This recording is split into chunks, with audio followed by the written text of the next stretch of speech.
KKB ini singkatannya, kepanjangannya adalah kakak bom-bom. Mungkin kalau ada umatnya atau mau dipanggilkan atau gimana, sangat-sangat terberkati sekali nih kita semua di sini bisa mendengarkan diskusi yang akademis gitu. Oke, teman-teman. Jadi sebetulnya saya sedang menuliskan ya tulisan yang kemudian membahas tentang ini, rencana penyaliban versus rencana keselamatan. Nah, sebelum kita menjelaskan ya bahwa rencana penyaliban itu berbeda dengan rencana keselamatan, kita cek aja dulu ya di KBBI nih. Ya, kita gunakan bahasa Indonesia, kita cek di dalam KBBI apa itu penyaliban. Kita cek di sini. Oke, saya tunjukkan.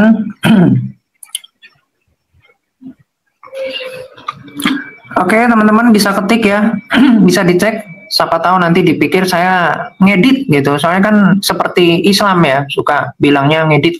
Padahal ini ya memang tertulisnya seperti ini, apa adanya gitu ya, selalu seperti itu. Nah, kita cek apa itu penyaliban di dalam KBBI. Ternyata di sini berbicara tentang apa? Tentang proses, cara, perbuatan menyalib, ya, titik 2 riwayat, strip Yesus telah difilmkan. Nah, ini entahlah ya, tapi poinnya di sini ada riwayat, di sini ada perbuatan menyalib. Jadi kalau kita sudah tahu nih prosesnya seperti apa, cara penyalibannya seperti apa, perbuatan menyalibnya itu seperti apa. Nah, dan kalimat setelahnya apa berarti? Rencana. Apa itu rencana? Kita lihat di dalam KBBI. Ya, udah tahu ya sebetulnya kalau kalimat rencana. Nih, rencana ini bicara tentang cerita, rencana, buram, rangka sesuatu yang akan dikerjakan, konsep, naskah, surat, dalam kurung sebagainya, terus juga laporan, pemberitaan, catatan mengenai pembicaraan dalam rapat dan sebagainya. Jadi kalau kita lihat di sini, ini berbicara tentang spesifikasi peristiwa penyaliban itu, siapa di situ yang merencanakan, ya. Nah, jadi kalau kita sudah paham, saya akan pakai bahasa yang lebih sederhana, dan saya pun sudah konfirmasi kepada KKP ya, yaitu misalnya di sini kan kalimatnya kan penyaliban, kata dasarnya adalah salib.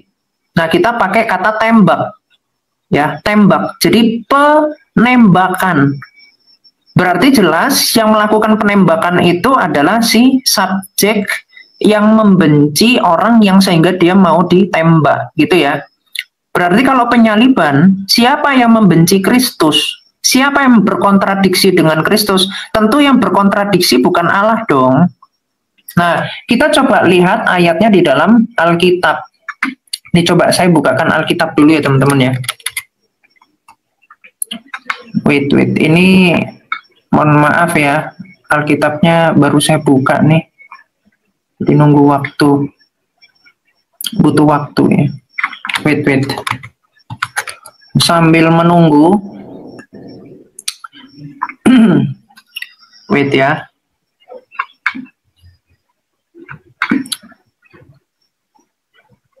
Oke, ini udah kebuka.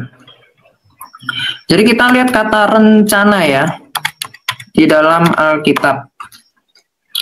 Rencana. Oke. Di dalam Matius 26 ayat 4 di sini disebutkan begini. Dan mereka merundingkan suatu rencana.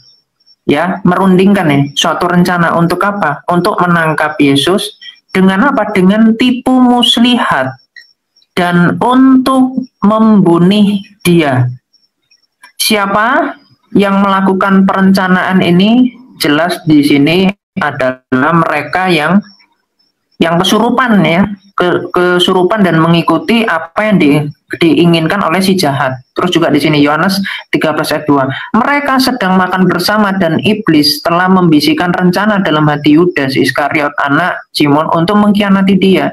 Jadi ini berparalel, berbicara tentang rencana apa? Tentang rencana penyaliban. Jadi bedakan antara rencana penyaliban dengan rencana keselamatan. rencana penyaliban ini dilakukan oleh orang-orang yang durhaka nih. Tiana, telah kamu salibkan dan kamu bunuh oleh tangan-tangan bangsa durhaka. Ini loh yang merencanakan. Tetapi terkait rencana Allah itu apa? Rencana Allah itu adalah rencana keselamatan. Tujuannya untuk apa? Ibrani 2 ayat 14, yaitu menghancurkan kuasa maut. Jadi ketika iblis tidak mampu mencengkeram Kristus dari dunia orang mati itu, tidak mampu mencengkeram Kristus dalam kegelapan, itulah kekalahan dari iblis. Ya, seperti itu saya kira nanti masih ada lagi bahannya lebih panjang. Jadi semoga dasar-dasarnya udah dimengerti. Thank you. Allah Tritunggal Maha Kudus memberkati kita semua. Amin. Baik, terima kasih untuk Saudara Kiamat. Satu pertanyaan singkat berarti Kiamat, silakan buka mikrofonnya. Berarti kamu sendiri menjawab untuk pertanyaan pada malam hari ini, penyaliban Yesus ini rencana siapa, Bapak atau iblis? Rencana iblis, seperti penembakan gitu. Rencana penembakan. Nah, jadi dari si jahat, betul. Baik, berarti tolong koreksi kalau saya salah, karena saya sendiri gemetaran nih mau ngomong ini ya, karena ini iman banyak orang ya. Saya mengulangi lagi catatan saya, Kiamat, bahwa dalam tema kita pada malam hari ini tentang penyaliban Yesus, ini rencana absolutely 100% iblis, bukan Bapak. Betul, karena gini, yang kita harus tahu tentang karya salib. Kalau karya salib itu adalah karya keselamatan, rencana keselamatan. Sedangkan rencana menyakiti, rencana menyalibkan Kristus, ya itu rencana siapa? Rencana dari si jahat. Tetapi Tuhan itu kan maha tahu. Nah, kemahatauan Tuhan itu atas apa yang mereka kehendaki itu yang dikonfirmasi sehingga sabda Allah ini hadir. Sehingga seperti ikan yang dijelaskan sama Santo Gregorius dari Nazianzus, iblis ini seperti ikan yang ganas, yang mau memakan siapapun, termasuk Kristus yang tidak menampakkan keilahiannya dengan seluruhnya gitu ya. Sehingga dipandangnya ini kok lemah, fana, dimakan sama iblis, itulah dihancurkan oleh Kristus dari dalam. Makanya Santo Irenaeus menjelaskan peristiwa penyaliban itu sebagai peperangan kosmis antara terang dengan gelap. Makanya Kristus bangkit, kuasa maut itu telah dikalahkan karena iblis nggak mampu mencengkram Kristus. Gitu. Baik. Saya coba boldline ya, Kiamat koreksi kalau boldline saya salah, kalau saya menyimaknya kurang teliti, tolong dikoreksi sembari nanti saya mengundang teman-teman yang di bawah. Untuk rencana penyaliban, ini adalah absolutely adalah buah tangannya iblis. Tetapi kalau keselamatan yang timbul atau rencana keselamatan bagi umat manusia, barulah rencana Bapa. Apakah demikian? Rencana Allah yang bersumber dari Sang Bapa melalui Sang Anak di dalam Roh Kudus. Jadi tidak bisa dipisahkan antara Sang Bapa, sabdanya, dan rohnya. Gitu. Baik. Satu pertanyaan terakhir, Kiamat, dari ini mungkin pertanyaan yang sangat lancang dari saya. Tolong langsung bilang Superboy itu salah dan tunjukkan yang benar yang mana. Sebelum saya mengundang teman-teman di bawah ya. Bahwa yang setahu saya di room dialektika lintas agama ini bahwa melalui penyaliban Kristus kemudian ada darah Yesus yang tertumpah di salib, bla bla bla bla, ada keselamatan segala macam. Nah, jika penyaliban ini adalah rencana dari iblis, apakah keselamatan yang diperoleh dari salib ini keselamatan yang dari Bapa atau dari iblis? Oke, saya jawab ya, Bu. Maafkan jika pertanyaan jadi saya salah, silakan, Kiamat. Betul. Pertanyaan itu bagus untuk dijawab. Jadi gini, apakah iblis ketika berkehendak untuk menyakiti Kristus, dia berpikir untuk memberikan keselamatan? Tentu tidak. Iblis itu tidak tahu tentang rencana keselamatan Allah melalui anaknya ini. Tidak tahu. Itu sifatnya rahasia. Dan kita bisa tahu itu ketika Rasul Petrus itu hendak menghalang-halangi Kristus yang akan disalib. Kristus bilang apa? Enyahlah engkau iblis karena engkau tidak mengetahui rencana Allah. Jadi dia hanya menginginkan apa yang dipikirkan oleh manusia, karena tujuan dari Petrus itu bukan dirasuki setan, bukan. Tetapi Petrus itu hanya ingin membela Kristus. Tujuannya itu, karena dia sebagai murid. Petrus sendiri tidak tahu.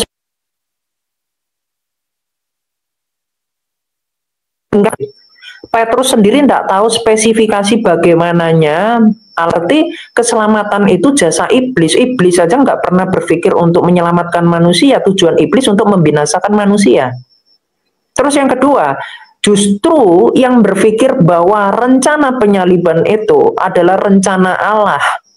Itu adalah konsep tentang takdir, Superboy. Ya teman-teman semua. Jadi ketika di kekekalan Tuhan itu sudah mentakdirkan segala sesuatu, lalu iblis ini tunduk dengan takdir kan? Karena kan takdir itu menyebabkan suatu activity, dan activity-nya ini yang bergeraknya iblis ini adalah suatu program yang sudah dibikin oleh Allah di dalam kekekalan. Nah, ini yang disebut sebagai konsep predestinasinya Calvinis. Makanya ini bukan masalah terminologi sebenarnya, tetapi masalah akar. Akarnya satunya seperti Islam, yaitu konsepnya takdir, sedangkan di dalam iman gereja yang benar itu menolak ajaran yang sesat itu, gitu. Nah, makanya karena pemahamannya bukan takdir, maka nubuatan itu adalah kemahatauan Allah akan segala sesuatu yang dikehendaki oleh ciptaan. Dan Allah yang maha tahu itu mengerti ketika sabdanya ini menjadi manusia, maka dia akan disakiti, akan dimangsa.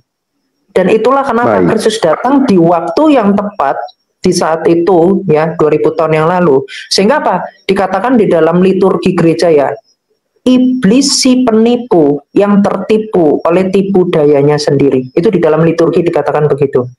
Jadi yang merencanakan kejahatan pada Kristus, yaitu rencana penyaliban ini siapa sih jahat. Tetapi Tuhan menggunakan rencana jahat dari iblis itu untuk menghancurkan kuasa iblis itu sendiri. Kejadian 50 ayat 20 seperti kisah Yusuf ketika dia hendak untuk dipersekusi oleh saudara-saudaranya. Jadi sederhananya, Tuhan merubah apa yang dikehendaki oleh si jahat untuk mengutuk Kristus, tapi justru dari apa kutukan-kutukan yang mau dilancarkan kepada Kristus justru diubahkan, dikalahkan oleh terang Kristus yang tak tercipta itu menjadi pokok keselamatan. Dan melalui kodrat kemanusiaan yang sama dengan kita, maka kemanusiaan kita dapat dienergikan kembali sehingga kita dapat hidup yang kekal, kita dapat manunggal dengan Kristus tanpa kita menyatu dengan hakikat Allah, karena Allah tidak di dalam ruang dan waktu. Makanya harus melalui anaknya yang tunggal, karena kita diciptakan menurut gambar dan rupa Allah. Saya kira seperti itu. Terima kasih, semoga dapat dipahami. Baik, terima kasih Saudara Kiamat. Menarik sekali ya, karena saya tegaskan di awal bahwa kita di Dialektika Lintas Agama, teman-teman yang ada di bawah 1100 orang, apa kabar? Selamat malam semuanya, pukul 18:59 waktu Indonesia Barat. Dan pada malam hari ini kita akan bersifat diskusi serius tapi santai dengan data yang akan kita bawakan. Tema sudah ada di layar ya, dan dari tema sendiri warnanya itu sangat Kristen ya. Tetapi Kiamat ya, Saudara, tadi dalam penjelasannya ada 1-2 menyinggung atau menyebutkan ya label terhadap teman-teman Islam. Jadi kalau misalnya ada teman-teman Muslim yang ingin naik ke atas, Saudara Kiamat tidak masalah ya jika ingin berdialog tentang hal ini ya, atau mungkin tidak masalah ya Saudara Kiamat ya. Saya kira kita bisa utamakan dulu yang Kristen ya, yang kontra gitu. Karena kalau Islam ini gundul pacul gitu, terlalu prematur kalau pemahaman Islam. Karena kan jadi gini. Iblis, jadi gini, ketika iblis tahu bahwa kekalahannya itu dengan cara Kristus itu bangkit yang nggak bisa dicengkram oleh kegelapan ya, kematian Kristus itu nggak bisa dicengkram, maka kalau iblis tahu itu, iblis akan bikin ajaran Islam. Jadi karena iblis itu udah kalah, inisiasi iblis apa? Ya bikin ajaran Islam. Makanya ibaratnya kalau misalnya ini kan lagi diskusi tentang terminologi seperti ini, tentang akar nih.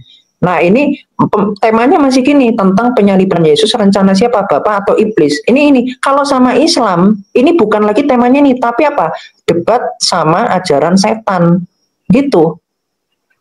Bukan masalah akar. Kalau itu memang secara nggak langsung berarti Kiamat, maaf gitu. Kalau saya salah, kamu sudah mengatakan bahwa Islam adalah ajaran setan. Betul. Sangat saya katakan yes. Itu. Karena tujuannya untuk menghilangkan rencana keselamatan Allah. Gitu.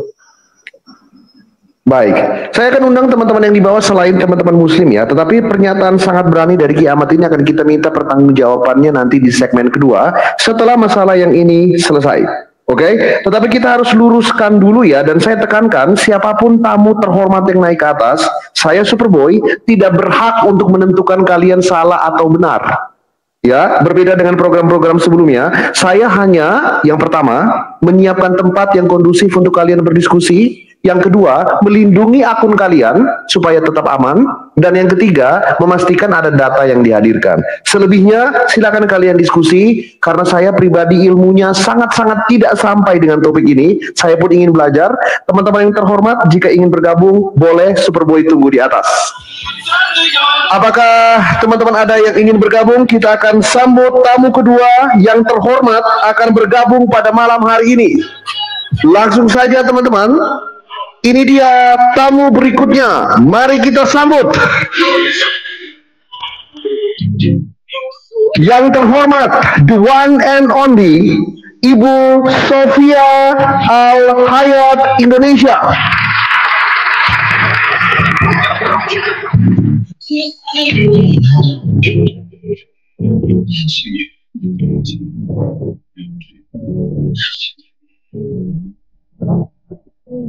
Baik, saya tadi sementara mute Bu Sofia. Bu Sofi untuk izin melindungi akunnya bentar, dan saya akan wait.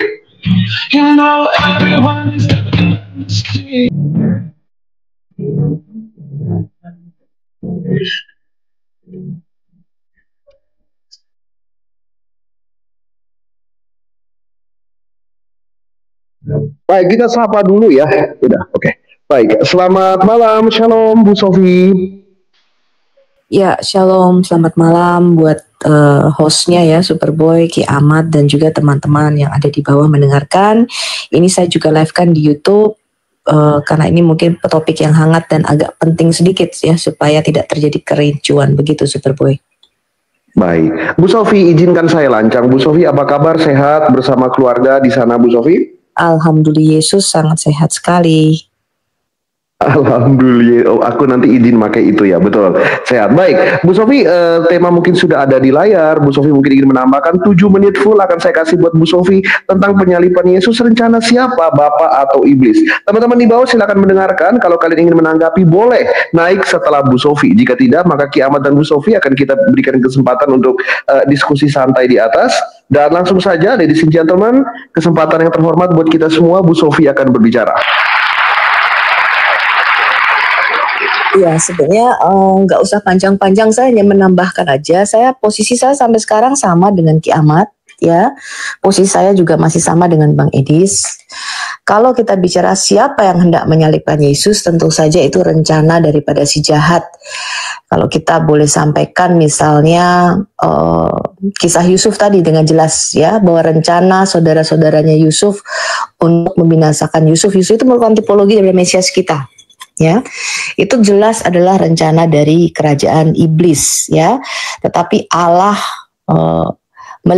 sanggup melindungi Yusuf, sama seperti Allah melindungi Musa. Ya, ketika Musa dilahirkan pada waktu bayi, dia juga akan dilakukan pembantaian. Itu jelas bukan rencana Allah, tapi di Alkitab kita dikatakan, aku akan menghukum Firaun dan para Allah Mesir yang berada di belakang pembunuhan bayi-bayi Israel pada waktu itu. Itu jelas adalah perang antara dua kerajaan ini, kerajaan terang dan kerajaan kegelapan yang berada di belakangnya. Ya, tapi satu yang saya mau tambahkan, misalnya kalau kita lihat selain kisah Yusuf tadi, kita bisa melihat tipologi penyalipan Yesus ya. Wahyu pasal 12, kita ingat bahwa ketika Yesus itu bayi, Herodes Agung itu berusaha untuk membunbun ya semua anak-anak yang dilahirkan, karena Mesias dilahirkan pada waktu itu, sama seperti pada waktu Musa dilahirkan juga. Kita lihat siapa ini yang mau menelan atau merencanakan kematian daripada sang Mesias kita. Di Wahyu 12 dikatakan, tampaklah tanda besar di langit, seorang perempuan berselubungkan matahari dengan bulan di bawah kakinya dan 12 bintang di atas kepalanya. Ya, dia mengandung dan akan melahirkan. Nah, kita lihat ini adalah bicara nubuatan kelahiran Yesus, nubuatan kelahiran Mesias. Lalu dikatakan demikian, maka ada seekor naga merah padam yang besar, berkepala 7 dan bertanduk 7. Aku perlu buka ini nggak sih, Superboy? Perlu buka layar. Boleh, biar supaya sama-sama belajar kita, Bu Sofi. Terima kasih, silakan. Ya, ini Wahyu 12 yang aku bacakan tadi ya. Dikatakan seekor naga merah padam, ya, berkepala 7, bertanduk 10. Dia hendak menelan naga itu. Naga itu hendak menelan bayi yang baru dilahirkan ini. Ini bicara nubuatan kelahiran Mesias. Naga ini siapa? Kita nggak usah nafsirin. Dikatakan naga ini adalah ular besar, ya. Si ular tua yaitu iblis. Maka timbullah peperangan di surga. Mikael melawan malaikat-malaikatnya dan melawan naga itu. Oke, sekarang saya mau menambahkan satu hal. Jadi rencana ketika di atas kayu salib itu, ya, antara dua kerajaan ini, rencana keselamatan Allah, kemudian dan rencana kematian daripada apa yang sudah direncanakan oleh kerajaan itu, ini bertemu di atas kayu salib. Karena itu dikatakan dia akan meremukkan tumitmu, tapi engkau akan meremukkan kepalanya. Dan itu terjadi di dalam penyalipan Yesus Kristus. Ya, tapi jelas bahwa rencana tadi Kiamat sudah menjelaskan dengan bagus, dengan definisi yang bagus. Siapa yang berencana untuk menyalibkan Yesus? Jelas itu adalah rencana si jahat. Tapi kehendak Bapa adalah supaya Yesus harus melewati penyalipan itu. Dia harus, karena untuk sampai pada kemuliaannya Mesias harus menderita. Itu yang Yesus katakan sendiri. Tapi tujuan Allah itu bukan berhenti pada kematian penyalipan, tidak. Kita baca di Kisah Rasul pasal yang kedua. Apa di situ dikatakan? Allah telah menyerahkan Yesus menurut maksud dan rencananya. Tetapi telah kamu bunuh. Tapi apa rencana Allah? Dia membangkitkan Yesus. Dan yang seperti Kiamat katakan tadi, maut tidak dapat mencengkeram Yesus. Itulah yang disebut rencana keselamatan Allah. Rencana keselamatan Allah adalah Mesias harus melewati. Jangan lari sama seperti Yusuf. Dia tidak pernah merubah rencana si jahat itu. Oh, jangan jual Yusuf ke Mesir. Dia jadi sengsara, jadi budak. Dia dimasukkan penjara. Enggak. Tapi lihat tangan Allah yang berkarya di dalam setiap kehidupan kita. Lihat tangan Allah yang bekerja. Maka dikatakan jalannya Allah, rancangan Allah itu bukan rancangan kita. Karena apa? Kemahatauan Allah tadi, bukan berarti kemahatauan Allah ini merupakan satu ketetapan yang kemudian menjadi takdir seperti dalam konsep Islam. Kemudian karena Allah menetapkan sejak kekal Yesus ini harus mati disalibkan. Gimana caranya? Caranya manusia harus berdosa. Berarti inisiator dosa itu berasal dari Allah. Kalau sejak kekal Yesus itu ditetapkan untuk menjadi penebus kita untuk mati, tidak. Nubuatan itu bukan bicara takdir atau rencana Allah. Kalau kita buka di 1 Samuel 23, di situ ada satu kisah Daud di Kehila. Di situ Allah bernubuat, tetapi ternyata tidak terjadi. Karena nubuatan Allah itu bukan berarti menggerakkan, lalu Allah membuat skenario. Ini konsep Islam ya. Allah membuat skenario bagaimana cara Yesus supaya mati. Yesus itu harus bisa mati kalau manusia itu jatuh dalam dosa. Lalu dibuatlah skenario, iblis diutus untuk menyesatkan Adam supaya Adam ini jatuh dalam dosa. Maka dengan jatuhnya Adam dalam dosa, maka rencana penyalipan itu terjadi. Tidaklah demikian. Itu namanya deep theological issue. Jangan dibalik. Nubuatan adalah respon Allah karena kemahatauan dia, atribut daripada kemahatauan Allah ini, sehingga dari sejak kekal Wahyu 13 mengatakan apa? Dia telah menyediakan penebusan bagi kita karena dia tahu manusia jatuh dalam dosa. Ya, sejak kekal dikatakan anak domba itu telah disembelih sejak sebelum dunia dijadikan. Dia sudah tahu, gitu loh. Tapi jangan dibalik, ya. Apakah Allah tahu bahwa manusia akan jatuh dalam dosa? Yes. Tapi bukan berarti inisiator Allah membuat segala skenario supaya manusia itu jatuh dalam dosa, supaya bisa terjadi karya salib atau karya penebusan itu. Tidaklah demikian, teman-teman. Ya. Dan karya keselamatan, rancangan Allah itu jelas lebih tinggi daripada apa yang dirancangkan oleh kerajaan kegelapan. Maka Allah itu tetap memegang kendali atas segala situasi. Engkau sama seperti Yusuf berkata kepada saudara-saudaranya, engkau memang mereka-reka perkara yang jahat untuk aku, ya. Tapi Allah membalikkannya menjadi apa? Rancangan keselamatan, karya keselamatan Allah. Maka Yesus di atas kayu salib itu mengatakan begini, Bapa, ampunilah mereka karena mereka tidak tahu apa yang mereka lakukan ketika Yesus disalibkan. Kalau memang rencana Allah untuk membunuh Yesus, menyalibkan Yesus, maka Yesus doanya begini, Bapa, berikanlah mereka reward karena mereka telah melakukan kehendak-Mu untuk menyalibkan aku.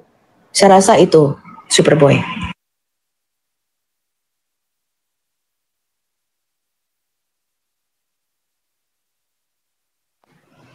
Saya sambil mencatat ya, Apalagi kalimat yang terakhir itu disampaikan dengan syahdu, setidaknya di telinga saya ya. Bapa, ampunilah mereka sebab mereka tidak tahu apa yang mereka lakukan. Tapi tentunya seperti yang saya katakan di awal, room ini diadakan pada malam hari ini dengan harapan baik semoga menemukan benang merah. Saya tidak akan menentukan salah benarnya. Tinggal bagaimana pengetahuan teologi kalian dan kepemahaman tentang iman kekristenan kalian sehubungan dengan topik pada malam hari ini.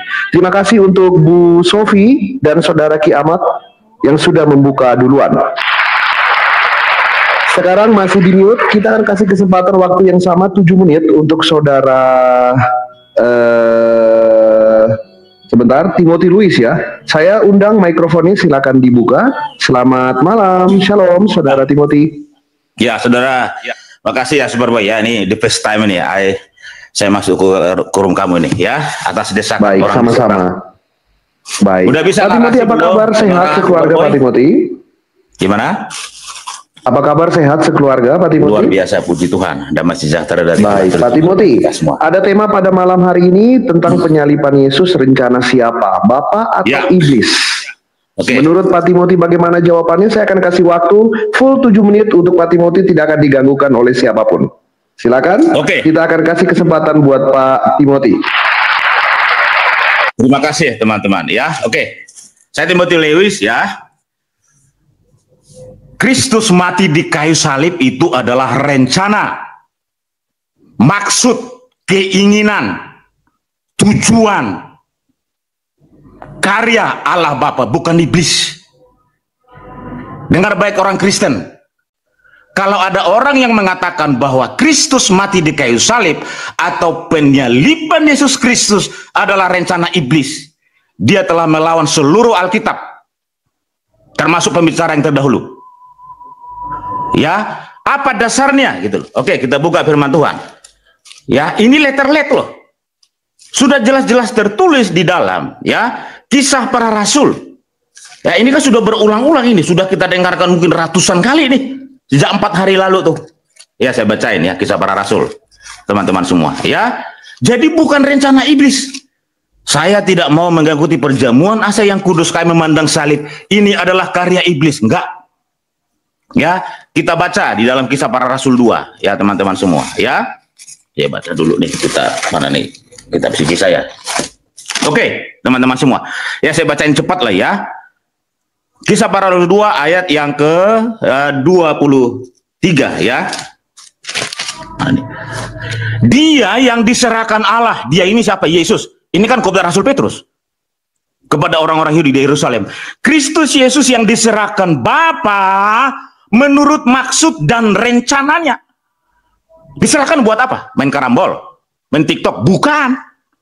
Kristus Yesus diserahkan Bapa menurut maksud dan rencana Bapa. Rencana dia buat apa?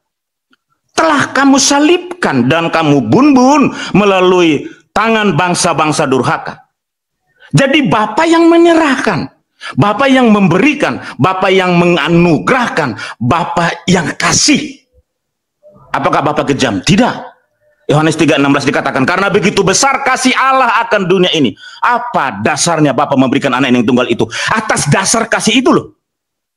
Betapa besarnya, betapa agungnya, panjang, lebar, tinggi, dan lebarnya kasih Bapa itu kepada kita manusia yang berdosa. Sejak kapan? Sejak Adam jatuh dalam dosa. Tetapi di dalam kekekalan, Kristus sudah diberikan Bapanya untuk menebus kita di dalam dosa. Nah sekarang kalau kita ikutin ya maksud yang itu yang non jauh di sana, Kristus disalibkan atas dasar ya oleh iblis. Berarti konsekuensi logisnya berarti Bapa menghendaki, Bapa menggenapi, berarti apa rencana iblis? Ini kan bukan iman Kristen. Iman Kristen adalah di dalam kekekalan, di dalam Allah Tritunggal, Bapa sudah mengaruniakan, sudah merencanakan bahwa putranya yang tunggal itu, yang sangat dikasih itu, mati di kayu salib. Ya, saudara-saudara yang kekasih dalam Tuhan, di dalam Kisah Para Rasul 4 juga dikatakan 27-28. Sejak semula, kapan sejak semula? Sejak kekekalan. bahwa Kristus harus mati di kayu salib.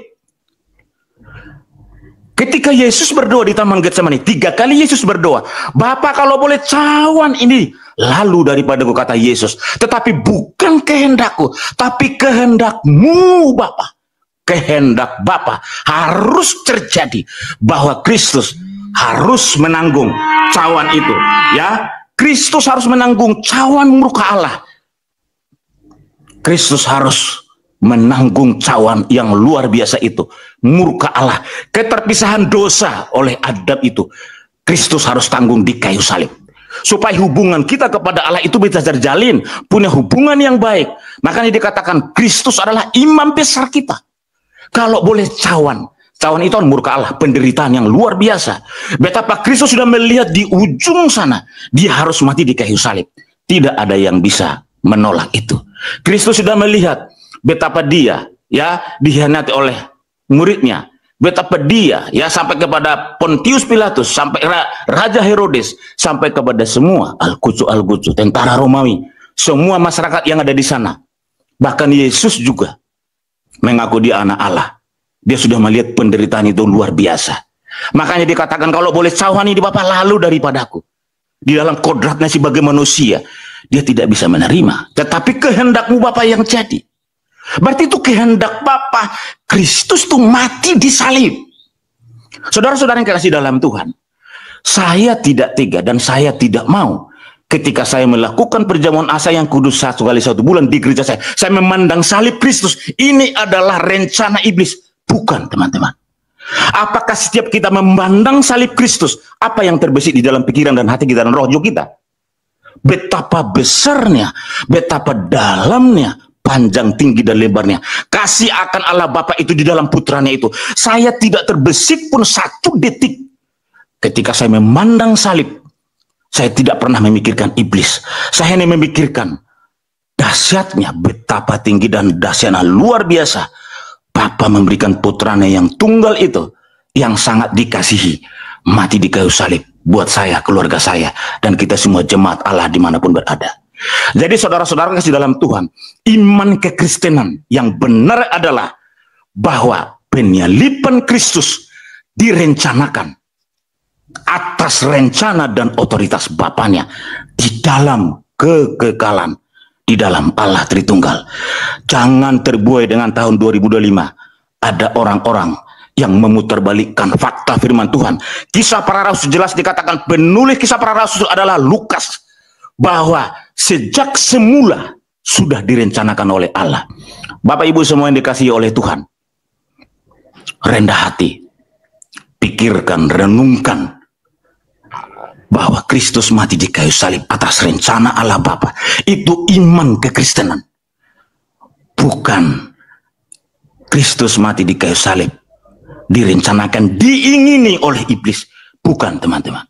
Saudara tahu, ketika kita mengangkat perjamuan asa yang kudus, roti dan anggur itu, apa yang terbesar?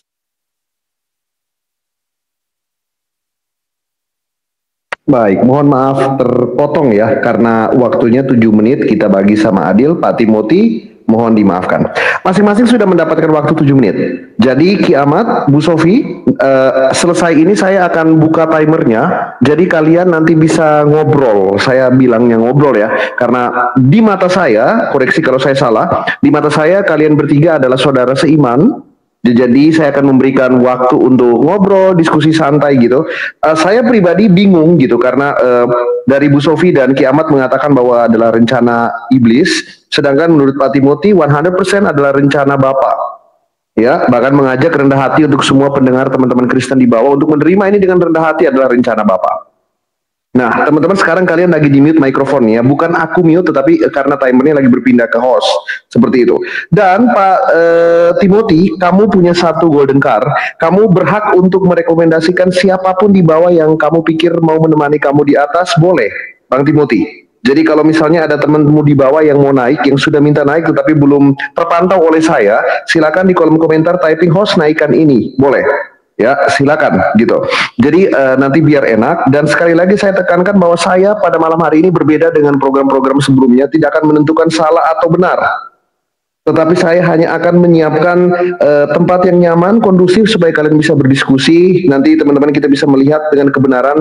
Semoga kuasa Roh Kudus mengurapi pada malam hari ini yang benar-benar yang tersampaikan. Seperti itu. Saya menunggu selama 1 menit 60 detik. Jika tidak ada lagi teman-teman yang mau naik, maka saya akan buka timernya. Ki Ahmad, Bu Sofi, dan Pak Timothy bisa berdiskusi. Sembari itu, Pak Timothy, saya menunggu di kolom komentar. Jika Pak Timothy merekomendasikan siapapun yang menemani Pak Timothy, boleh silakan untuk naik ke atas. Saya menunggu. Selamat malam semuanya. Dari 2.200 orang yang ada di bawah, saya minta tolong untuk tap-tap layar yang kencang. Dan apakah kalian semua sudah follow hostnya? Sudah follow Ki Ahmad, Bu Sofi, Pak Timothy? Silakan.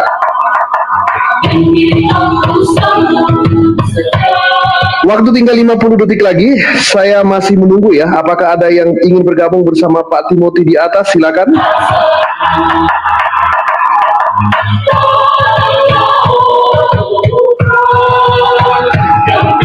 Kalau kalian yang di bawah ingin naik supaya cepat, tinggal bilang aja host pro Timothy. Silakan. Yang pro Timothy akan segera saya naikkan, yang bersama Timothy, supaya kita jangan ada fitnah bahwa nanti keroyokan atau 2 lawan 1. Tidak seperti itu ya. Saya udah capek sekali dengan drama fitnah di luar sana. Jadi silakan aja teman-teman yang mau naik, akan segera saya naikkan dengan typing pro Timothy atau satu kubu dengan Timothy. Silakan.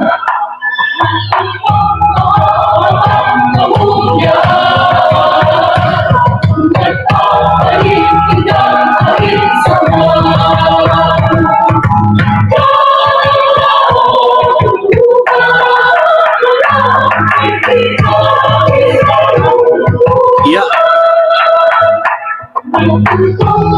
Baik, bersabar Pak Iblis TV ya. Saya akan kasih waktu 7 menit yang sama untuk Pak Iblis TV. Setelah ini cukup kita close ya, kecuali ada tamu VIP yang mau bergabung boleh. Ki Ahmad, Bu Sofi, sekali lagi Pak Timothy bersabar sebentar. Saya akan kasih waktu 7 menit untuk saudara kita Pak I TV yang sudah bergabung dengan kita. 7 menit karena sudah jelas mengatakan pro dengan Timothy, berarti setuju bahwa tentang penyalipan Yesus merupakan rencana dari Bapak sendiri, bukan rencana dari iblis. Silakan untuk Bapak Iblis TV. Ya, shalom semuanya. Saya terima kasih sebelumnya untuk host sudah dikasih izin untuk naik. Jadi saya prinsipnya pro dengan Pak Timothy bahwa rencana penyalipan Yesus Kristus itu adalah rencana Allah, itu mutlak.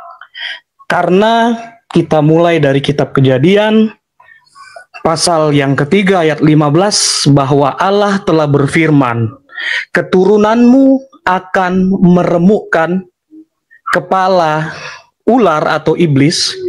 Itulah yang menjadi dasar bahwa ada karya keselamatan yang telah disediakan Allah dari sejak manusia jatuh ke dalam dosa. Itu yang pertama.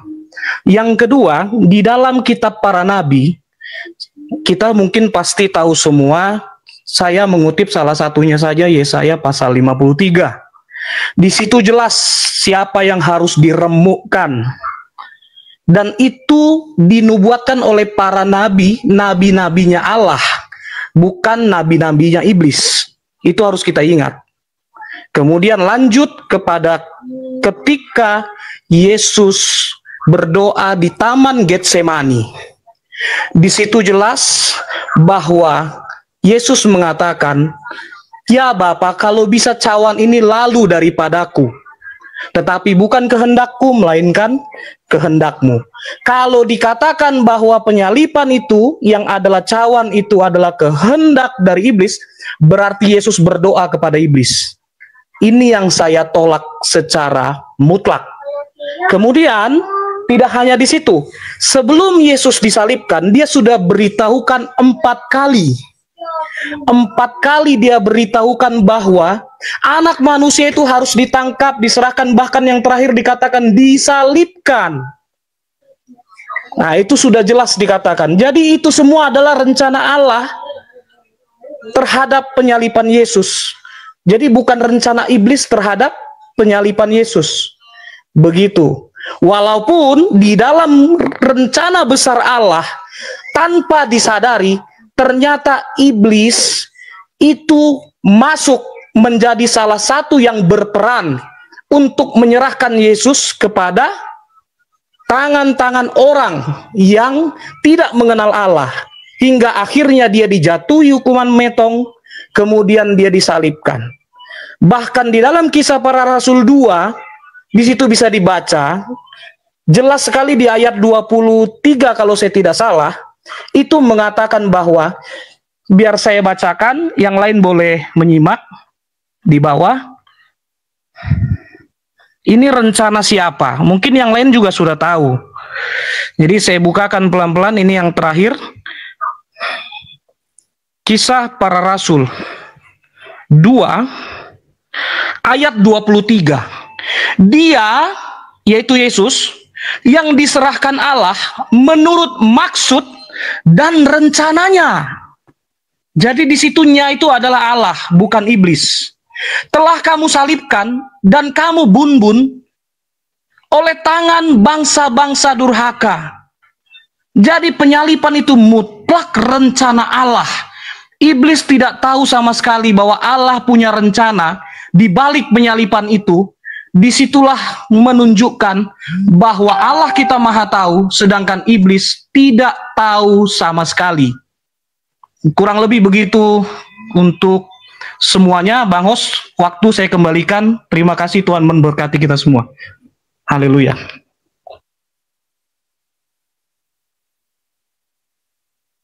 Baik, terima kasih.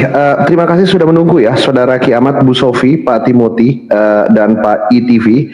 Kita akan segera buka diskusinya, teman-teman. Dan masih ada 2 kursi, ini adalah kursi VIP. Nanti kalau misalnya ada tamu-tamu yang membutuhkan urgensi tempat untuk menyampaikan sesuatu, boleh untuk menggunakan 2 VIP, seat VIP yang sudah kita siapkan di atas.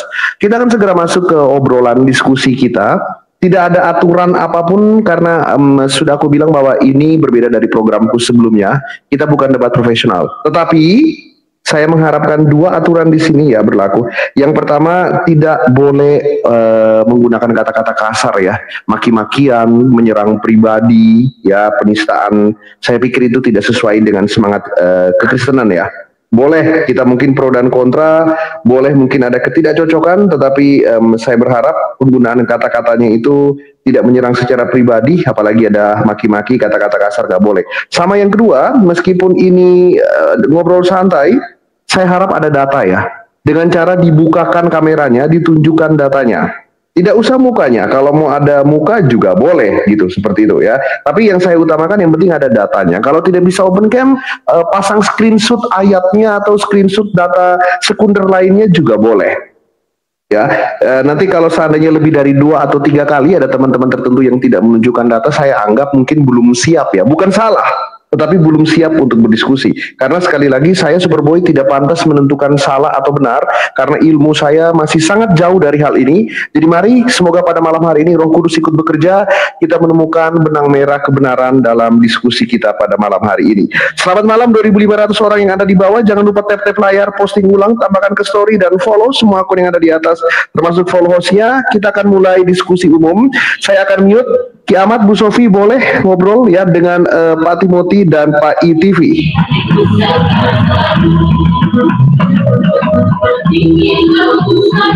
Dan kolom komentar bebas teman-teman, silakan diskusi umum dibuka. Baik, saya tanggapi dulu ya. Ya. Boleh diperbesar. Jadi saya kira dari tadi yang disampaikan itu, mohon maaf ya, tapi nggak menjawab bahwa Kisah Para Rasul 2 ayat 23. Apakah di sini ada ditulis rencana penyaliban? Ada nggak ditulis? Nggak ada. Kok diasumsikannya ini rencana penyaliban? Contoh penembakan. Masa yang merencanakan penembakan itu Allah? Sedangkan dikatakan Allah itu kasih. Terus kalau kita lihat kata rencana sendiri nih di sini, ini dari kemarin pun saya tanya sama KKB nggak bisa jawab. Di sini dikatakan gini, Matius 26 ayat 4, dan mereka merundingkan suatu rencana untuk menangkap Kristus dengan tipu muslihat dan untuk membunuhnya. Ini rencana siapa ini? Apakah mereka ini adalah Tuhanmu? Ya, jangan-jangan kamu nyembah mereka lagi. Terus mereka sedang makan bersama dan iblis telah membisikkan rencana dalam hati Yudas. Apakah iblis ini tunduk dengan takdir? Kan konsep kalian ini kan konsep takdir. Jadi Tuhan di kekekalan sudah mentakdirkan, sudah menuliskan skripnya, sehingga iblis itu taat dengan takdir. Justru yang kemudian menjadi penyembah atau karya keselamatannya itu dari iblis, ya karena iblisnya tunduk dengan takdir. Ketika iblisnya sudah tunduk dengan takdir, maka rencana yang dilakukan iblis ini adalah rencana Allah. Berarti siapa Allahmu itu? Yo iblis jadinya masuknya di sini. Kan ini konsekuensi gitu loh. Setiap orang nih, saya punya rencana. Apakah rencana saya rencana Allah? Subjeknya saya kan bukan Allah. Berarti rencana Allah, rencana apa? Kita lihat ya, rencana keselamatan. Nih, karena anak-anak itu adalah anak-anak dari darah dan daging, maka ia juga menjadi sama dengan mereka dan mendapat bagian dalam keadaan mereka, supaya oleh kematiannya ia memusnahkan apa? Ini tujuannya, memusnahkan dia, yaitu iblis yang gak mampu mencengkeram Kristus di dunia orang mati itu. Karena apa? Karena dikatakan iblis itu berkuasa atas maut. Dan kematian itu tidak ada di dalam diri Allah, makanya sabda Allah harus mengambil kodratnya sama dengan kita dan mengambil penderitaan, dan itu tidak nampak, tidak mengerti iblis tentang rencana keselamatan. Kita lihat dasar ayatnya di dalam 1 Korintus 2 ayat yang ke-8. Kita lihat di sini ayat yang pertama. Nggak ada hubungannya, Mat. Harus ke penyalipan, Mat. Ya, nggak ada hubungannya ke situ. Jangan kesana-kesana. Itu tidak tentang penyalipan. Jangan kesana kemari. Jangan intervensi dulu. Saya tahu dan pasti dan jelas, ya, ini berkoneksi semua. Ya, nggak mungkin saya nggak nyambung nih. Soalnya saya udah jelas kok narasinya. Di dalam 1 Korintus 2 ayat 6 dikatakan gini, sungguh pun demikian kami memberitakan hikmat di kalangan mereka yang telah matang, yaitu hikmat yang bukan dari dunia ini. Wih, ternyata ada hikmat yang bukan dari dunia ini. Dan kita yang berbicara penyalipan, host. Tolong besarkan saya, host. Tolong besarkan saya. Ini saya lagi bahas tentang penyalipan. Berbicara penyalipan. Tolong besarkan saya. Tolong besarkan saya. Ya, saya bacain. Ya, boleh gantian nggak, Mas? Boleh gantian? Sorry ya Pak ya, kamu panggil gurumu aja ke sini. Soalnya kalau kamu, mohon maaf, masih kurang bro, nggak nyambung. Boleh gantian ya? Ini orang nggak usah pribadi, kita ke dalil, fokus kepada penyalipan. Udah. Nah, teman-teman semua ya, dia sebentar, gantian Ahmad, gantian Kiamat, boleh gantian ya? Ini jelas dikatakan, ini kita teman-teman semua di bawah, kita berbicara penyalipan. Jangan ke sana kemari. ngomonglah apa? Ya, jangan kayak seperti si Juma kamu berdiskusi, ya, ke sana kemari. Ya, ke saya nggak boleh begitu. Ya, saya menghormati kamu Kiamat, ya, sama Sofiatul, ya. Tertawa dulu dong teman-teman, ya. Nah, Yesus, kamu tadi mengatakan ini tidak ada penyalipan. Yesus nih, dia Yesus. Kamu salah. Tidak ada penyalipan. Yesus yang diserahkan Bapa. Kehendak Bapa dan supaya Yesus menghadapi penyalipan untuk menghadapi iblis. Sebentar, saya serahkan dulu. Yesus yang nih, ya, yang diserahkan Bapa, teman-teman ini, saya baca lagi ya. Dia ini adalah Yesus yang, ya, diserahkan Bapa menurut maksud dan rencana Bapa. Rencananya apa? Maksud dan rencananya apa? Kematian Yesus. Rencana Bapaknya telah kamu salibkan. Kamu tadi berbicara bahwa ini tidak berbeda. Ini berbicara penyalipan. Yang menyalibkan bangsa-bangsa durhaka itu Allah adalah atas rencana Bapa. Yang bukan rencana iblis. Kamu salibkan dan menyalibkan itu bangsa-bangsa durhaka itu rencana Allah bukan? Nih, dengerin baik-baik ya. Dia yang diserahkan, Allah menurut maksud dan rencana Bapa telah kamu salibkan dan kamu bunuh oleh tangan bangsa-bangsa durhaka. Bangsa-bangsa durhaka yang membunuh dan menyalibkan Yesus, apakah itu digerakkan oleh Allah? Nah, justru itu bangsa-bangsa itu kan banyak, Sofiatul. Izinkan saya berbicara, Sofiatul. Di sana kan banyak. Adalah membangkitkan termasuk Yudas, termasuk juga adalah bangsa-bangsa pada saat itu, rakyat pada saat itu. Itu artinya mereka memilih. Ya, mereka memilih atas kehendak. Pertanyaan saya bukan itu. Dengar dulu, di ayat itu. Bangsa-bangsa durhaka yang pada saat itu kan tentara Romawi. Yesus, apakah itu digerakkan oleh Kudus? Bangsa-bangsa yang Anda masuk itu tentara Romawi bukan? Pak, jangan kemana-mana Pak. Ayat yang Bapak bacakan tadi. Kamu salibkan dan kamu bunuh Ya. Oleh tangan bangsa-bangsa durhaka. Fokus di situ, Ya. Pak. Bangsa-bangsa durhaka itu siapa, sebentar, Pak Timothy, makanya telinga Anda harus dua ya. Bangsa-bangsa durhaka yang menyalibkan dan membunuh Yesus, apakah itu digerakkan oleh Roh Kudus? Bangsa-bangsa, kita dengarkan dulu. Bangsa-bangsa durhaka itu siapa? Konsepnya rancangan loh, rancangan penyalipan, bukan masalah gerak-gerak sana sini. Pertanyaan saya Ini loh, jawab kita saja. katakan. Bangsa Tahu definisi rancangan? Sebentar, yang Sofiatul. menyalibkan Sebentar, dan gantian, membunuh Sofiatul, Yesus, gantian. apakah itu Gantian, Sofiatul, digerakkan oleh gantian. Allah, oleh Roh Kudus? Sebentar, betul. Orang-orang Farisi, tua-tua Yahudi, Al-Gojo Romawi, mereka memilih kehendaknya sendiri untuk menyalibkan Kristus. Ya udah, berarti Jadi, bukan rencana ya, Allah, ya. berarti bukan kehendak Bapak Betul. untuk menyalibkan, berarti kehendak mereka sendiri, betul? Loh, kehendaknya dong, justru atas kehendak Loh, berarti Bapak. bukan Ini tapi, kamu kan sama tadi bilang seperti itu Yudas, kehendak Bapak. apakah Kamu dia tadi adalah mengatakan Bentar dulu, bangsa-bangsa Sofiatul. durhaka Aduh, ini yang Sofiatul. menyalibkan dan membunuh Yesus itu kehendak Bapak, betul? Gini, Ya, kehendak sabar. Papa semua Sekarang yang ada gini, di dalam yang Ini pada jangan saat- lari ya, jangan lari. Ini tema Ini itu rencana, kehendaknya dong. rencana Kehendaknya semua penyalipan, itu Pak. terjadi. Pertanyaan saya, Penyalipan itu kemana semuanya sih? kehendak Rencana Bapak. penyalipan Bukan itu ini Tuhan. definisi. Kok emosi Tahu jiwa? nggak definisi rencana?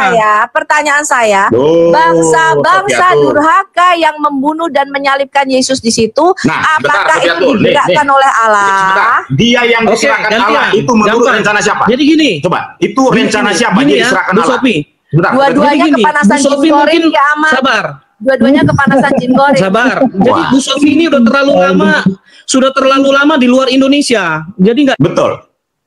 Ini rencana loh. Ini rencana Bapak di sini, Sofiatul. Rencana Bapak. Menurut maksud dan rencana Bapak. Ini rencana Bapak. Ini sudah letterlet. Nah, sekarang saya tanya sama Sofiatul. Di mana di dalam Alkitab dari Kejadian sampai Wahyu bahwa Kristus disalibkan, rencana iblis? Mana tertulis letterlet? Mana? Mana tertulis? Ayo, tunjukkan ke saya ayatnya, Sofiatul dan Kiamat. Di sini jelas-jelas adalah rencana Bapa. Lihat, rencananya di sini adalah Bapa. Nah, sekarang saya tanya balik sama kalian. Di mana di dalam Alkitab bahwa Kristus mati di kayu salib, rencana iblis letterlet seperti yang saya tunjuk ini? Coba, tunjukkan ke saya Kiamat dan saudara Sofiatul. Tunjukkan ke saya.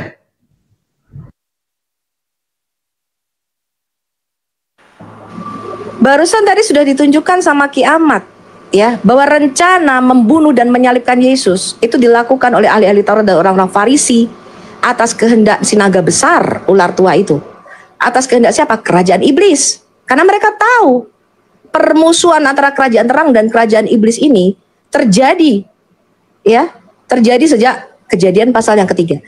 Saya cuma mau gini, teman-teman Kristen menyadari, apakah menurut Anda Kiamat yang dipersekusi, saya, Bang Edis, yang mengalami persekusi, memberitakan salib Kristus, apakah di dalam otak Anda, kita, saya, Bang Edis dan Kiamat percaya bahwa ketika kita mengambil tubuh dan darah Kristus, ketika kita memakai sekalung salib di dada saya, ketika kita memberitakan karya salib, karya keselamatan Kristus, apakah kalian itu dalam otakmu itu percaya bahwa saya dan Bang Edis dan Kiamat beriman bahwa karya salib dan karya keselamatan itu adalah karya iblis? Apa yang kamu lakukan, Pak Iblis, Pak siapa nih sama si IITV ini dan Pak Timothy? Apakah kalian mengalami persekusi seperti yang Kiamat, Bang Edis dan saya alami? Apakah di otak kalian yang kecil itu kalian percaya bahwa kami ini beriman bahwa karya keselamatan itu karya iblis? Hah? Ada nggak Bang Edis mengalami penganiayaan, meninggalkan segala sesuatu, membayar harga, memikul salib, lalu kami berpikir ketika kami mengambil tubuh dan darah Kristus, ketika kami makan tubuh dan darah Kristus, kami berpikir ini karya iblis? Betapa bodoh dan lambannya kalian mengerti kitab suci. Ya, pantas otak kalian sama dengan Muslim, ya, yang mengatakan bahwa iblis itu bekerja untuk memenuhi kehendak Bapa. Iblis bekerja sama dengan Bapa, berjasa dalam memenuhi rencana Bapa untuk mematikan Yesus. Rencana Bapa dengar, lewat kematiannya dia akan mematahkan kuasa maut, yaitu dengan cara apa? Baca ayat berikutnya. Tetapi Allah telah membangkitkan Yesus, sehingga Rasul Paulus mengatakan, hai maut, hai kematian, di mana sengatmu? Di mana kemenanganmu? Rencana Allah adalah rencana kebangkitan dan kehidupan. Paham? Iblis mencengkram dunia orang mati dan tidak ada yang bisa keluar dari dunia orang mati. Cara satu-satunya bagaimana? Bapa berkata, hadapi kematian itu nak. Jangan lari dari penyaliban. Taat sampai mati. Maka Efesus mengatakan apa? Karena dalam hidupnya sebagai manusia, Yesus taat sampai mati. Bahkan sampai mati di atas kayu salib. Itulah sebabnya Allah sangat meninggikan dia dan memberikan kepada Yesus nama di atas segala nama. Sehingga di dalam nama Yesus segala yang ada di langit, di bumi, dan di bawah bumi tunduk kepada nama Yesus dan mengaku dia adalah Tuhan bagi segala bangsa, bagi kemuliaan Allah Bapa kita. Bagaimana mungkin kalian mengatakan kami percaya bahwa karya salib adalah karya iblis? Tuduhan yang sangat.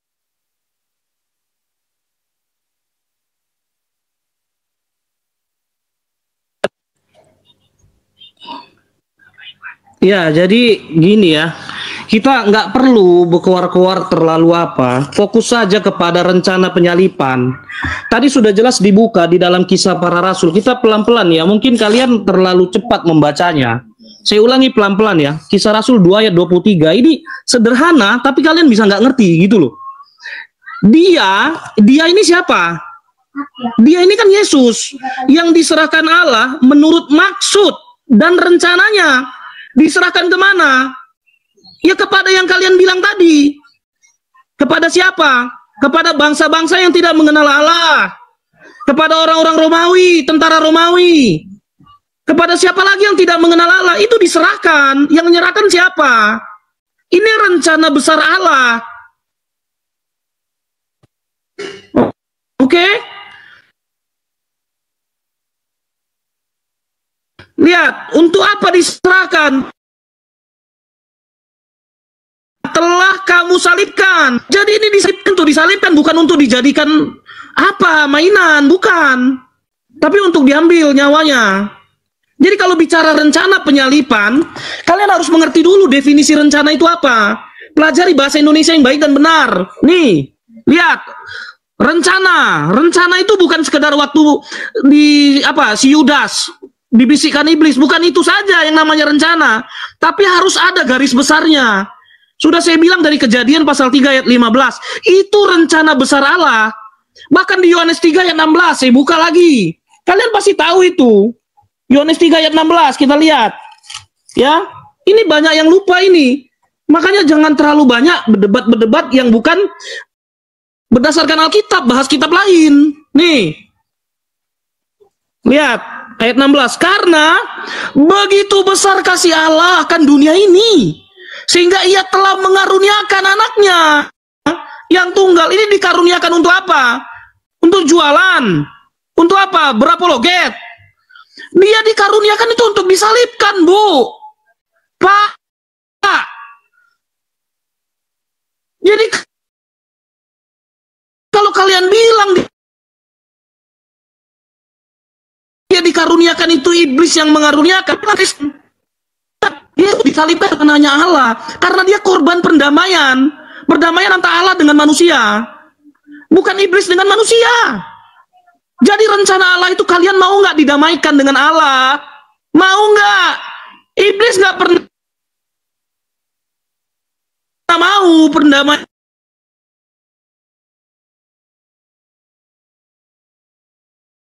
itu. Ingat itu. Saya habis, Sos. Baik, silakan di-mute Pak ITV ya. Silakan di-mute pribadi mikrofonnya. Teman-teman di bawah, saya pastikan dulu apakah jaringan saya suara terdengar jelas di bawah. Untuk teman-teman di bawah, selamat datang 3.100 orang yang ada di bawah. Kita mengucapkan terima kasih untuk kakak Mawar Berdarah yang ada di bawah, dan juga untuk kakak Baby 2. Terima kasih banyak ya untuk Bang Anton. Terima kasih banyak untuk Cece Lydia juga, dan semua kalian yang sudah mendukung. Tetapi ingat teman-teman, fokus utama kita pada malam hari ini bukan itu ya. Terima kasih untuk apresiasi kalian. Tapi fokus utama kita pada hari ini untuk menemukan benang merah tentang tema yang ada di layar. Jujur saya pribadi mendengarkan dengan rasa sedih ya. Nggak tahu kenapa, sedih aja teman-teman. Tapi semoga kita bisa mendapatkan benang merah. Saya tidak menentukan siapa salah siapa benar pada malam hari ini, tetapi Kita berharap semoga karya Roh Kudus bekerja pada malam hari ini untuk menyudahi beberapa hari drama ini ya. Bahwa pada akhirnya kebenaran adalah kebenaran. Bu Sofi bersabar sebentar, Pak Timothy bersabar sebentar, habis Pak ITV tadi, ya. Fast Love, thank you. Kita akan ke kiamat. 2 kursi ini adalah VIP. Jadi kalau ada teman-teman yang ingin menggunakan VIP, silakan naik ke atas ya. Saya sangat berharap mungkin dari teman-teman yang di-mention namanya di kolom komentar, boleh naik ke atas. Ya, jadi dia, terima kasih banyak sekali lagi. Kita akan ke Saudara Kiamat akan berbicara setelah ini. Bu Sofi dan yang lain-lain berharap menunggu. Baik, inilah makanya kemampuan untuk bernalar itu penting ya teman-temannya. Karena kalau nggak ngerti tentang cara menalar bahasa, ini repot gitu loh. Kalau kita lihat penyaliban di dalam KBB ini dari tadi ini nggak nyambung. Memang orang-orang Calvinis kualitas kalian itu kayak begini ya, panggil gurunya, disuruh ke sini. Jangan ngumpet di room. Ya, lihat penyaliban itu disebut apa? Terkait tentang proses, cara, perbuatan menyalib yang ini dikaitkan dengan riwayat penyaliban itu. Ini bicara tentang di dalam ruang dan waktu ya, yang dihadapi oleh Kristus. Nah, siapa yang melakukan perencanaan itu? Kita lihat di sini nih, ada imam besar Sanhedrin, pemimpin Yahudi, mereka dikatakan apa? Imam-imam kepala dan ahli-ahli Taurat mencari jalan untuk menangkap dan membunuh Kristus dengan tipu muslihat. Apakah mereka diurapi oleh Roh Kudus sehingga mereka itu taat? Kan ini justru konsep kalian ini loh yang aneh, malah konsepnya takdir. Itu konsep dari pagan. Islam cocok itu, makanya Islam senang dengan konsep takdir. Ya, terus dari siapa? Yudas Iskariot di sini dikatakan gini, apa yang hendak kamu berikan kepadaku supaya aku menyerahkan dia kepada kamu? Mereka membayar 30 uang perak nih. Ini rencana-rencananya diinisiasilah oleh mereka-mereka ini. Jadi kalau berbicara tentang rencana Allah itu apa? Itu adalah rencana keselamatan. Bukan rencana penyaliban. Kalau kamu bilang rencana penyaliban itu disuruh oleh Allah, maka Tuhanmu itu jatuhnya jadi iblis. Di mana Kristus bilang itu? Di dalam Yohanes 8 ayat 37 nih. Aku tahu bahwa kamu adalah keturunan Abraham, tetapi kamu berusaha untuk membunuh aku. Karena firmanku tidak beroleh tempat di dalam kamu. Jadi yang berusaha untuk membunuh Kristus, untuk rencana menyalibkan Kristus, itu adalah orang-orang yang tidak taat dengan kebenaran. Terus di ayat keempat, ternyata siapa? Tunduk dengan siapa? Iblislah yang menjadi bapakmu. Jadi kalau kamu mengatakan yang melakukan rencana penyaliban itu adalah Allah, maka iblis yang jadi bapakmu. Itu dikatakan oleh Kristus. Dan kalau kamu masih umi ya, nggak bisa dipakai kupingnya. Mana ayatnya? Mana ayatnya? Ini loh Pak, dicatat. Ini loh, makanya repot kalau orang nggak punya harga diri, itu repot. Diskusi nggak punya harga diri. Kamu baca Matius 26 ayat 4, ini ada rencana dari tipu muslihat untuk membunuh Kristus. Dibaca Alkitab.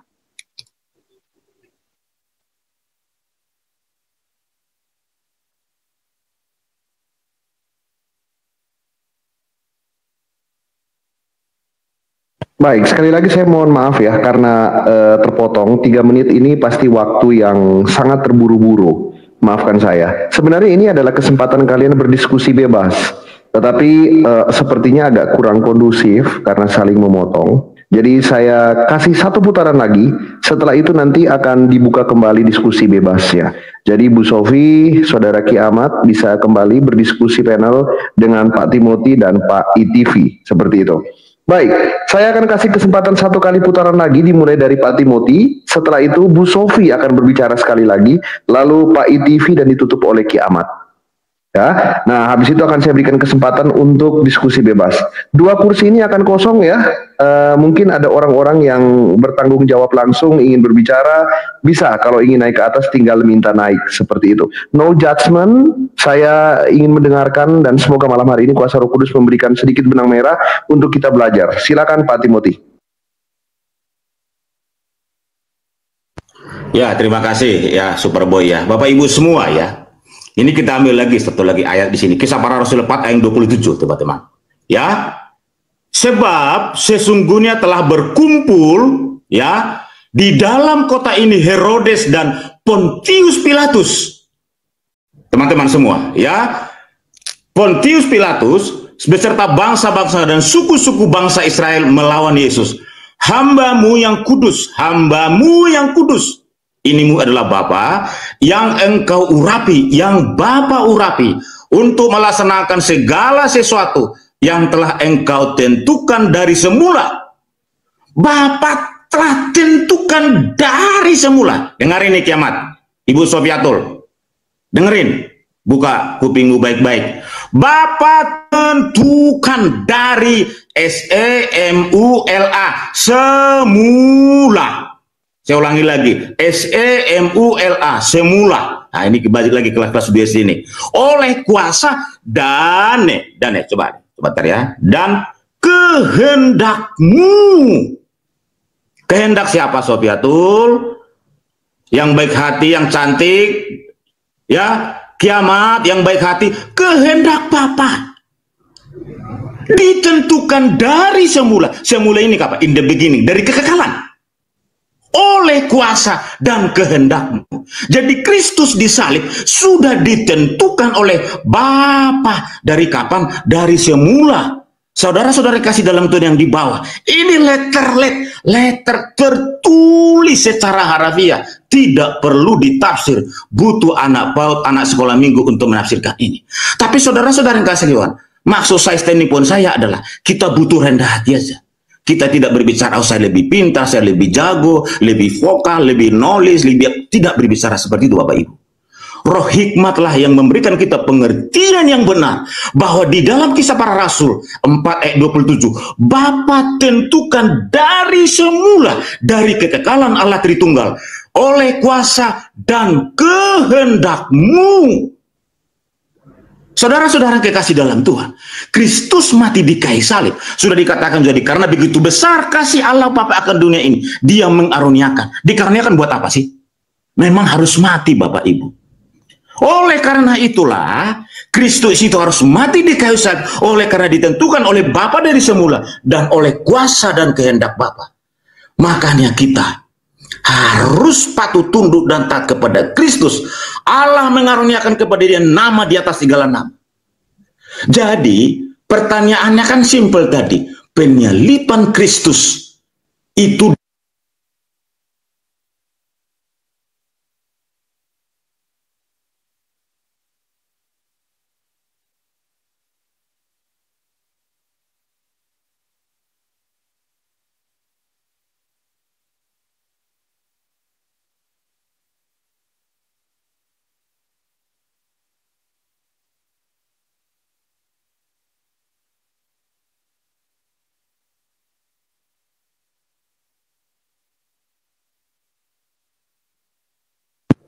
kenapa di mute? Oh, bukan, habis waktunya Pak. Oh ya udah, oke. Ya, di atas itu ada waktunya 3 menit dan sekarang harusnya giliran Bu Sofi ya. Ya. Tes. Ya, Pak Iblis ada, Pak Iblis. Oke, ini ya. Sekarang giliran Bu Sofi. Baik, teman-teman, silakan. Baik, dari tadi orang-orang ini yang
mari kita bunuh dia.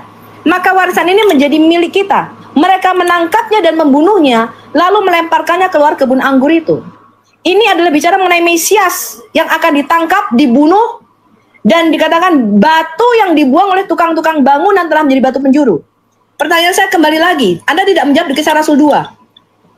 Digerakkan oleh siapakah bangsa-bangsa durhaka yang menyalibkan dan membunuh Yesus? Lalu di dalam perumpamaan tentang kebun anggur, ini perkataan Yesus sendiri, orang-orang yang akan membunuh dan menyalibkan dia, ini digerakkan oleh Bapa apa digerakkan oleh setan? Digerakkan oleh iblis? Anda jawab di sini. Ya. Lalu apa kehendak Bapa? Kita lihat Lukas pasal 24. Bukankah Mesias harus menderita semuanya itu untuk masuk dalam kemuliaannya? Tujuan rencana Bapa adalah lewat kematian Yesus, dia mematahkan kuasa maut dan membangkitkannya. Maka Anda baca di Kisah Rasul pasal 2 tadi. Walaupun kerajaan iblis, walaupun kerajaan setan menggerakkan orang-orang bangsa-bangsa durhaka untuk menyerahkan dan menyalibkan Yesus, tetapi Allah telah membalikkan rencana itu menjadi rencana kebangkitan dan rencana keselamatan. Ini lihat ini apa rencana Allah. Tadi yang dibacakan kiamat ini loh, supaya dia mendapat bagian dalam keadaannya sebagai manusia. Kenapa? Supaya dia bisa mati. Kita tidak pernah menyangkal nubuatan itu. Kenapa? Tidak ada jalan lain. Yesus harus taat. Karena tidak ada jalan lain untuk memusnahkan kematian dan memusnahkan iblis. Kecuali dengan apa? Dengan menjadi kematian itu sendiri. Maka oleh kematian Yesus, dia memusnahkan dia, yaitu iblis yang berkuasa atas maut. Ini jelas. Rencana Allah adalah rencana membangkitkan dia dengan mematahkan kuasa maut. Tidak ada jalan lain. Maka Yesus harus mati menebus kita. No other way. Dia memang harus mati. Dia sendiri berkata 4 kali. Tidak ada jalan lain. Betapa bodoh dan lambannya kamu untuk mengerti kitab suci. Bahwa Mesias harus menderita, mati, disalibkan, dan bangkit pada hari ketiga. Itu rencana Allah. Itulah rencana keselamatan Allah. Tapi rencana membunuh dan menyalibkan oleh tangan bangsa-bangsa durhaka, ahli-ahli Taurat dan orang Farisi, itu jelas dari kerajaan kegelapan. Maka dikatakan tadi, aku bacakan Wahyu pasal 12, naga besar yaitu iblis yang akan menelan Mesias ketika Mesias dilahirkan. Bagaimana mungkin Anda mengatakan yang ingin menelan dan mematikan Yesus itu adalah Bapa? Bapa berkehendak dengan kematian anaknya, anak tunggalnya. Maka apa? Karena begitu besar kasih Allah kan kepada kita, kepada kamu dan saya. Maka nggak ada cara lain. Memang Yesus harus memusnahkan kuasa maut dengan menjadi maut itu sendiri, dengan menanggung kutuk dan hukum dosa kita. Bagaimana mungkin kalian mengatakan iblis itu berjasa kepada Allah dengan memenuhi kehendak Bapa? Bagaimana mungkin Anda berkata iblis itu bekerja sama dengan Bapa untuk menyalibkan Yesus?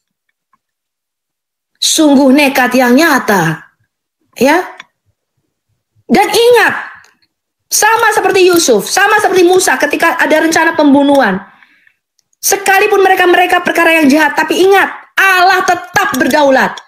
Allah menyelamatkan Musa. Allah mendukung Yusuf, Allah menyertai Yusuf, bahkan Yusuf menjadi orang kedua. Itu tipologi daripada Mesias kita. Ya. Iblis sama sekali tidak berdaulat. Iblis itu tidak maha tahu. Allah itu maha tahu. Dia tahu apa yang akan terjadi.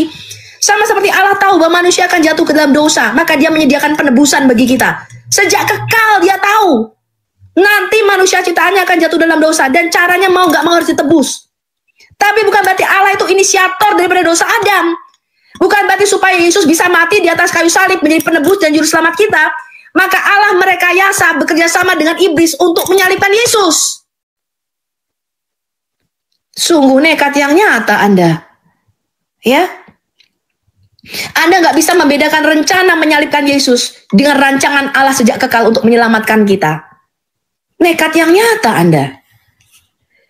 Dan jangan pernah mengira persekusi yang kami alami, kiamat, saya, Bang Edi sampai dikejar-kejar. Ya, kalian kan ingin tuh membuka identitas kita. Silakan, saya tantang Anda. Ya. Kita lihat sendiri, pengkhianat itu memang berasal dari orang Kristen. Ya, yang makan semeja duduk dengan kita. Silakan Anda lakukan itu, saya tunggu.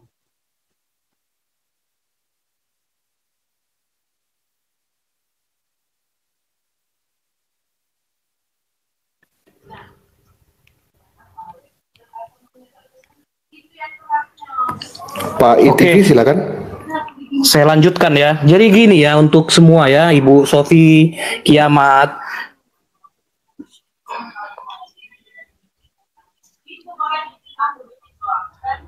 Lihat monitor.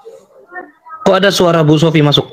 Lihat. Jadi gini ya, di dalam Yesaya pasal 53 ayat 54, pasal 53 ayat 10, di sini jelas, tetapi Tuhan, lihat, Tuhan berkehendak meremukkan dia dengan kesakitan, ya, apabila ia menyerahkan dirinya sebagai korban penebus salah, ya. Di sini yang berkehendak iblis atau Tuhan? Ya. Ini baca ini. Siapa yang berkehendak? Iblis atau Tuhan? Nggak usah kita panjang lebar bicara. Ini kehendak siapa? Yang mau meremukkan Yesus dengan kesakitan. Apabila ia menyerahkan dirinya sebagai korban penebus salah. Ini siapa? Ini kehendak siapa? Ini satu. Ya, yang kedua, saya tertarik dengan narasi Anda. Ketika Anda katakan bahwa Yesus harus taat, dia taat kepada iblis atau taat kepada Allah, kepada Bapa? Ini harus kamu jawab. Kalau memang dia taat kepada iblis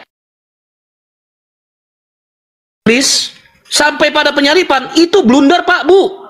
Itu penghinaan buat Yesus. Yesus nggak mau taat sama dia, sama iblis. Taatnya pada apa?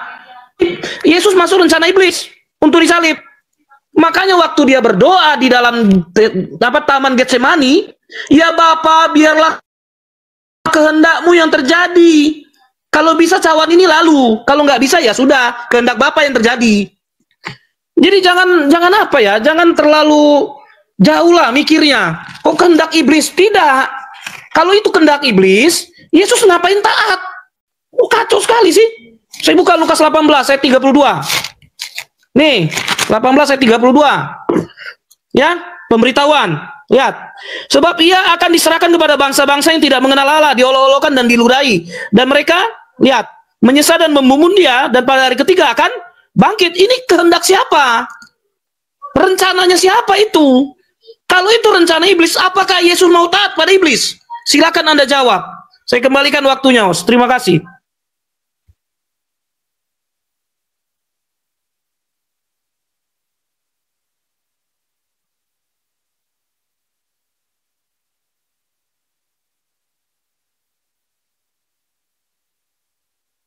Ya, seperti yang saya sampaikan sebelum hari ini, saya buka dengan saya tidak akan menentukan siapa salah, siapa benar ya.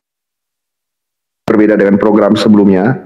Di sini kita duduk bersama untuk melihat ya fakta-fakta yang disampaikan, pembelajaran yang disampaikan. Silakan teman-teman yang ingin bergabung. Baik itu pendapat dari Bu Sofi, pendapat dari Kiamat, pendapat dari Pak Timothy, pendapat dari Pak ITV. Kita dengarkan dan saya berikan kembali kepada teman-teman semua di bawah untuk kita memilah-milah. Kita berharap bahwa Roh Kudus bekerja pada malam hari ini. Dan 2 kursi ini saya akan untuk sahabat-sahabat kita, untuk teman-teman kita yang ingin bergabung di kursi VIP, ada 2 kursi, silakan ajukan permintaan naik ya.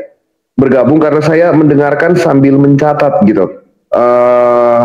Ini juga hal yang sebagai pembelajaran dalam keimanan kita biar kita bertumbuh dewasa bersama.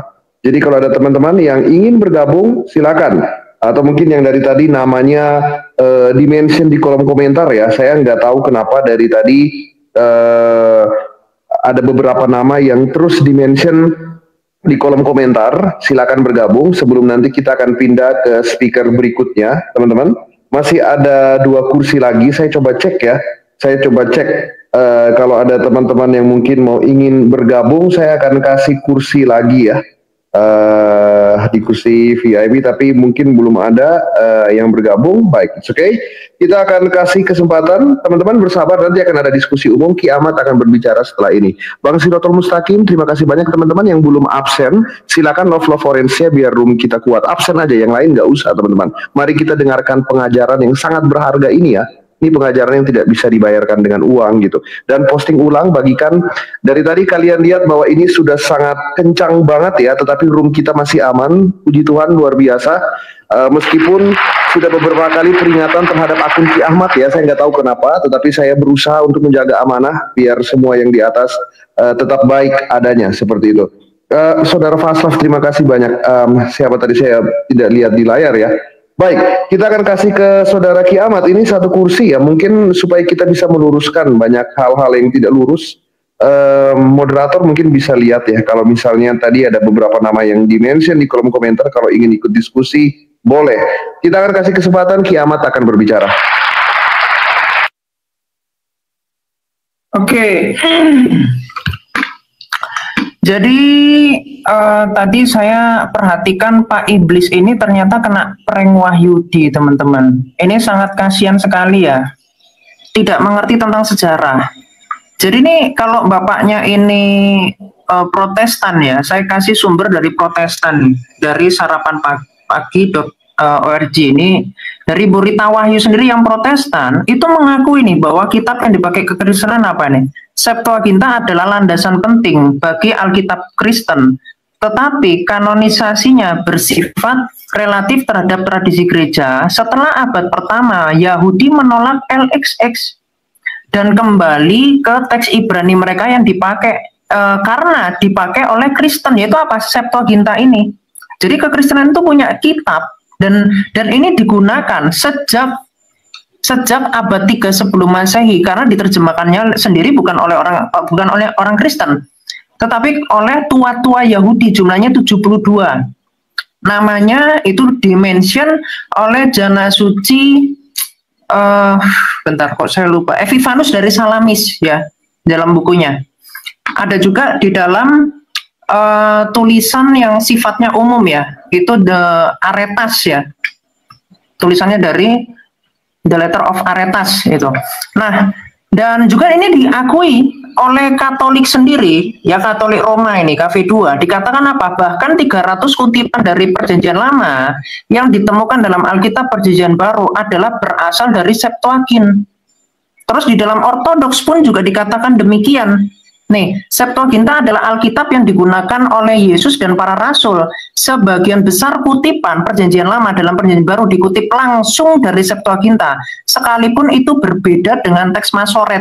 Jadi kalau yang kamu maksud teks Masoret, ya kamu belajar dulu adik, teks Masoret itu nih kodeksnya aja itu nggak lebih tua daripada Quran. Nih, naskah Masoret tertua yang masih ada berasal dari sekitar abad ke-9. Nih, bla bla bla. Dan kamu harus tahu, ini teksnya ditulis oleh para rabi-rabi. Rabi-rabi ini kan nggak percaya sama Kristus. Ini kalau saya bahas di sini udah panjang lebar nih. Tapi poinnya kalau kamu cek di dalam Septuaginta, Yesaya 53 ayat 10 di sini artinya begini. Dan Tuhan akan membersihkannya, ya segala kutuk yang kepada Kristus oleh Allah itu dibersihkan. Dari penyakit sampar, jika kamu memandang dosa, jiwamu akan melihat benih umur panjang, atau bicara tentang hidup kekal. Dan Tuhan akan memiliki kepolosan. Jadi sama sekali nggak ada dikatakan akan kuremukkan, itu nggak ada kalimat itu di dalam Septuaginta.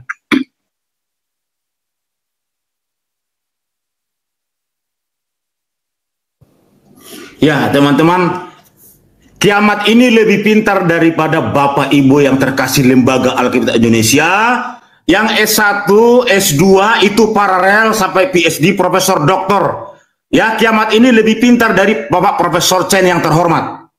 Hebat ini Ki Ahmad ini. Yang kedua, tadi Saudara Sofi mengatakan, iblis berjasa. Kamu itu fitnah kau. Kami tidak pernah mengatakan berjasa dari tadi. Ini kita fokus kepada penyalipan. Kalau iblis berjasa, siapa yang mengatakan berjasa iblis? Jangan fitnah kau Sofiatul. Saya mengasihi, mencintai kamu. Ya, kamu kan saudaraku di dalam Kristus. Yang kedua, ya, kami ini sudah memikul salib. Kami ini, nama ini sudah dikejar-kejar oleh kadrun. Apa hubungannya? Itu kita berbicara di sini adalah penyalipan Kristus direncanakan oleh Bapakkah atau oleh iblis? Jangan mutar ke sana kemari. Inilah kodeks lah, inilah si kiamat ini. Lari kemana-mana ini.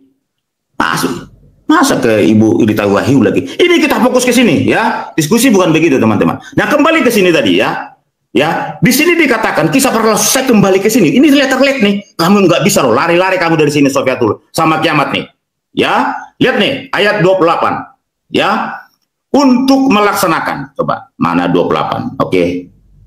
Ya, mana tadi 28? Ya, untuk melaksanakan, fokus ke sini, jangan kemana-mana. Ya, ini saya udah dikejar-kejar lama, gak salib lah. Memang cuma kamu aja. Semua jemaat Allah memikul salib, tapi bebannya berbeda-beda. Kuk yang ada di dalam kukmu sama-sama saya. Semua jemaat Allah, tapi bebannya berbeda-beda. Ya, nggak boleh gitu, Sofiatul. Anak saya juga punya kuk. Semua yang di bawah ini punya kuk sama. Nah, kembali ke sini. Untuk melaksanakan segala sesuatu. Ini segala sesuatu yang telah Bapa tentukan dari Sofiatul Adinda yang terkasih, ya, kemudian juga kiamat yang terkasih, yang baik dan yang ganteng, yang telah Bapa tentukan dari semula oleh kuasa dan kehendak Bapa. Jadi kehendak Bapa, Kristus mati di kayu salib. Kapan kehendaknya? Kapan ditentukan? Dari semula.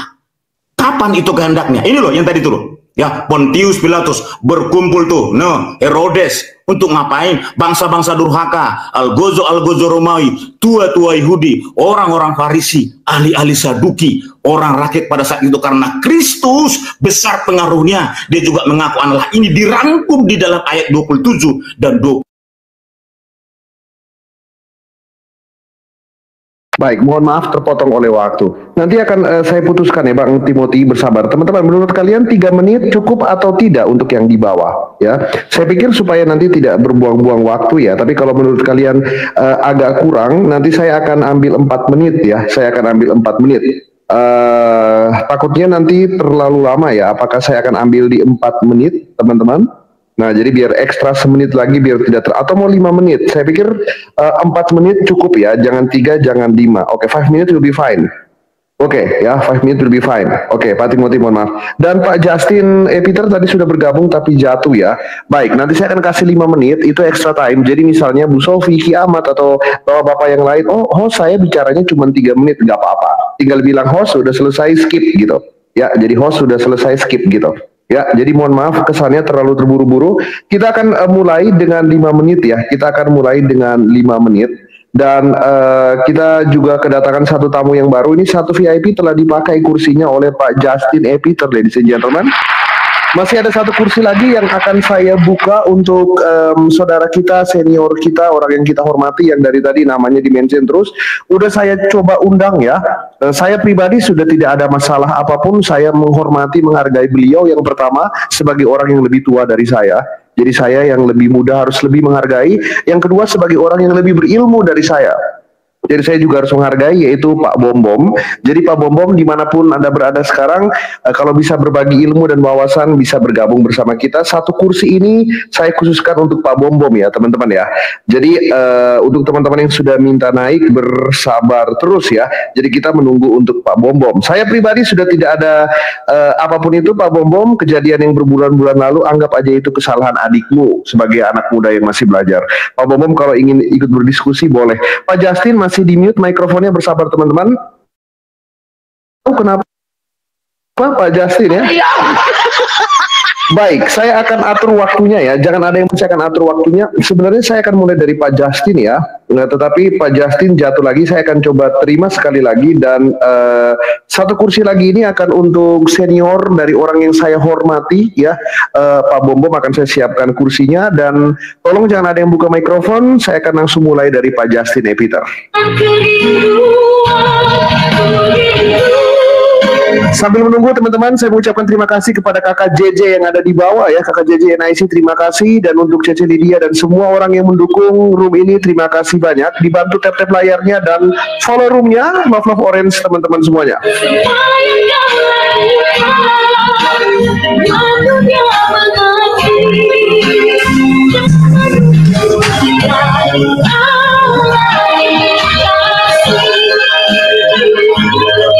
Baik, kita akan segera untuk astaga.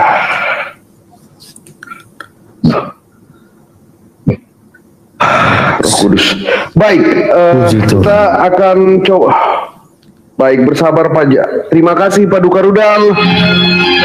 Baik, bersabar sebentar teman-teman ya Pak Jas. Kita biar nanti tidak Terima kasih banyak kita ucapkan sekali lagi untuk Pak Duka Rudal ya. Terima kasih banyak sudah. Wow. Satu dukungan lagi juga untuk Bu Sofi dari Pak Duka Rudal yang selalu mendukung Rumus Superboy di program apapun. Terima kasih banyak. Satu lagi dukungan untuk Pak Justin E. Peter. Terima kasih banyak. Sekali lagi terima kasih banyak ya.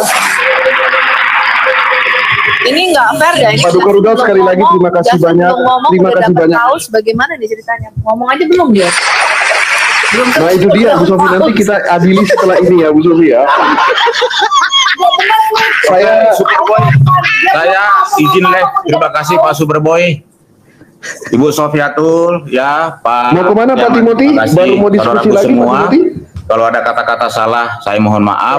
Ya. Intinya Pak begini, Superboy Pak dan Timothy. Ibu Sofiatul Kita dan semua tetap Pak percaya Ciamat, Yesus, kita terus percaya berkarya buat pada Kristus. keselamatan, ya. Saya mengasihi teman-teman semua dan saya juga mengasihi room ini. Bang Justin, terima kasih. Tetaplah biar karya buat Kristus. Allah Tritunggal mengasihi kita semua. Saya Timothy Lewis, saya mengasihi kalian di dalam Kristus. Tuhan baik buat kita semua. Puji Tuhan. Makasih Bang Superboy. Tuhan memberkati. Baik, sama-sama Bang Timothy. Izin Bapak Ibu semua. Terima kasih banyak. Baik. Sekali lagi Pak Duka Rudal, terima kasih banyak ada di bawah. Kita sambut dulu ya. Ini saya belum buka timernya. Saya buka diskusinya Pak Justin. Selamat malam. Shalom Pak Justin. Shalom, selamat malam Bang Superboy. Baik. Kenapa Pak Justin ini kalau naik selalu tamu saya turun Pak? Ini kebiasaan Bu Sofi, Kiamat ya, Pak ITV. Kalau Kanda Justin naik ini tamu-tamu saya turun. Kenapa Pak Justin?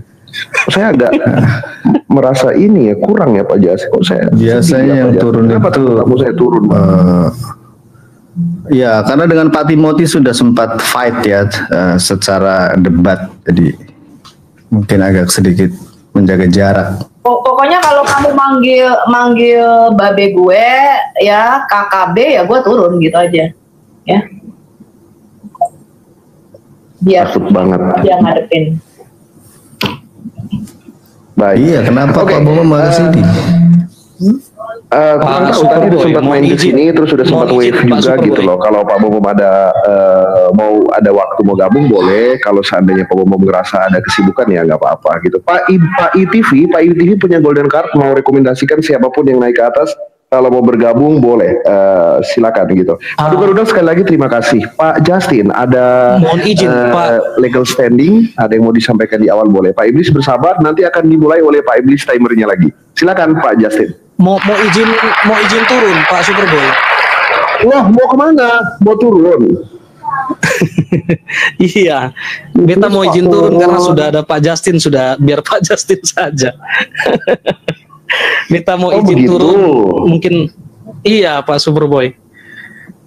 Oh baik, ya, tidak ada paksaan diskusi sebenarnya. Kalau memang ada kesibukan atau ada ini, ada mau mungkin open live atau apa boleh. Terima kasih banyak Pak ITV ya. Ya, minta maaf yang sama semua ya kalau ada salah kata, minta mohon maaf dan Tuhan Yesus memberkati buat kita semua ya. Salam semuanya. Baik, salam semuanya. Kok saya jadi kesel sama Pak Justin ya. Ini kenapa Kanda kok pada turun gitu? Dijelaskan dulu kenapa, sekaligus kalau boleh saya langsung todong di awal. Tema pada malam hari ini tentang tema yang mungkin sudah lama beberapa hari ini, tentang penyalipan Yesus Kristus, rencana siapa Bapak atau Iblis. Ladies and gentlemen, sekali lagi terima kasih untuk Pak Duka Rudal. Microphone on your table, Pak Justin silakan. Ya terima kasih ya. Terkait fenomena turunnya orang di Komal ini mungkin karena tahu saya tidak memihak sana sini, bahkan saya kritikus Pak Bom, apalagi kritikus Edis, dan saya konsisten tegak lurus saja. Nah terus yang kedua, 3 hari lalu saya justru mengatakan 1.000.000% saya setuju dengan apa yang Edis TV sampaikan melalui video yang justru di-share oleh rekan saya dari Wanes tuh Pak Hanso. Karena Pak Edis berhasil memberikan konteks, ada keinginan untuk menyalibkan. Hanya saja dia tidak memberikan konteks tentang penyalipan itu apakah sebagai tindakan yang melanggar hukum atau tidak. Tetapi dia sepertinya dia ingin mengatakan bahwa membunuh itu adalah tindakan yang salah. Dalam konteks itu saya 1.000.000%. Nah, terus yang kedua, saya sama sekali tidak menyalahkan Pak Bom Bom, karena saya tahu yang dimaksud Pak Bom Bom, Dr. Deki Gadas dan yang lain-lain, Pendeta Esra, itu konteksnya adalah rancangan keselamatan. Nah, kemudian di hari kedua kita mencoba menjadi room yang menengahi polemik itu dengan sedikit menyinggung hal-hal yang bersifat teologi seperti sifat kedaulatan Allah, penetapannya, kemahatauannya, lalu kehendak itu apa. Jadi sebelum berdebat kita harus tempatkan dulu istilah-istilah yang menjadi pusaran polemik. Dan di hari ketiga tadi dan kemarin kita mencoba memperdalam dengan memberikan satu konsep tentang paradoks penyaliban. Ya, jadi berpikir paradoks atau pendekatan yang paradoks karena memang di Alkitab menyajikan data yang bersifat paradoks. Itu sesuatu yang positif, bukan yang negatif. Nah, sayangnya apa yang kami suguhkan ini tidak ditangkap oleh kedua belah pihak, dari pihak Pak Bom Bom dan Edis TV. Nah, terkait topik yang hari ini tentang penyaliban Yesus, rencana siapa? Ya, kita harus lihat bahwa yang Pak Kiamat sampaikan tadi itu betul, mengandung rencana iblis di dalamnya, mengandung rencana Allah di dalamnya. Itu bukan kontradiksi, itu paradoks. Tetapi perlu diingat, rencana Allah didasarkan kepada sifat-sifat Allah, salah satunya adalah kasih. Yang kedua misalnya sifat keadilan. Allah yang kami sembah, Allah yang Ehad, Bapa, Putra, dan Roh Kudus, bukan Allah yang menghukum. Kalau kita lihat di dalam Alkitab, sifat Allah yang sesungguhnya adalah kasih lebih besar daripada penghukuman. Nah, paradoks salib itu yang harus kita tekankan untuk menengahi polemik yang tidak berkesudahan ini. Jadi pada salib itulah kasih Allah dinyatakan, dan puncak dari kebejatan manusia itu dosa juga dinyatakan. Itu yang disebut dengan paradoks salib. Ada tragedi, tapi juga ada kebijaksanaan. Ada kehinaan, dan ada kemuliaan. Dan itu terjadi. Misalnya, Justin malam ini kekenyangan makan, dan ada GERD. Justin berkata, puji Tuhan, saya kena GERD. Besok jangan makan kebanyakan. Itu paradoks. Kena penyakit kok memuji Tuhan. Artinya melalui apa yang saya alami, kasih Allah dinyatakan, Allah bekerja dalam segala sesuatu untuk mendatangkan kebaikan. Oh, jadi khotbah saya. Selesai. Silakan Bang. Kiamat atau Bu Sofi ingin menanggapi, boleh gitu ya. Mungkin gini Pak Justin, saya ada satu pertanyaan dulu, tolong koreksi kalau pertanyaan. Oke, Kiamat dulu, silakan. Mungkin ingin menanggapi. Yang saya nyimak di sini Pak Justin, tolong koreksikan. Ada di dua pihak ya, bahwa benar rencana ada di dalamnya itu ada rencana iblis di dalamnya, tetapi juga ada keselamatan yang muncul di dalamnya, ada di dua. Berarti baik kubunya Pak Bom Bom maupun Kiamat itu tidak sepenuhnya tidak bersalah mereka berdua. Apa gimana Pak Justin? Loh, memang Bang Edis dan Pak Bom Bom dua-duanya itu benar. Hanya saja saat ini mereka sedang dirasuki iblis, makanya berantem. Itu. Oh, baik. Oke, iya. Berarti begini, misteri tentang keselamatan melalui penyaliban Yesus Kristus di salib ini menurut Pak Justin apakah merupakan sebuah rencana paradoks? Betul sekali. Iblis punya rencana. Manusia punya rencana. Ya? Sebentar Bang. Oke, silakan. Rencana Allah, rencana manusia, rencana iblis itu terbukti di Taman Eden. Ya, manusia punya rencana. Rencana untuk apa? Untuk melanggar perintah Allah yang dipicu oleh rencana iblis dan eksekusi iblis mendorong manusia untuk melanggar perintah Allah. Rencana Allah adalah manusia untuk tidak melanggar itu. Dan di tengah-tengahnya kita lihat ada kehendak bebas. Kenapa harus alergi dengan kata rencana? Kita bukan robot. Iblis juga pintar, sampai bilang iblis gak punya rencana. Itu orang nggak belajar teologi. Iblis punya rencana, bahkan dia punya kuasa, kehendak, keinginan. Itu loh, silahkan. Baik, terima kasih Kanda Justin. Saya cukup udah jelas. Nanti mungkin Kiamat udah buka mikrofon ya sambil menunggu Bu Sofi. Ini kita udah diskusi bebas saja, nggak ada timer lagi. Di bawah ada banyak banget yang pengen minta naik. Biar saya tahu kalau urgensi kalian mau naik, tinggal minta aja host up gitu. Saya ingin menanggapi serius, host up gitu. Jadi akan saya naikkan. Silakan.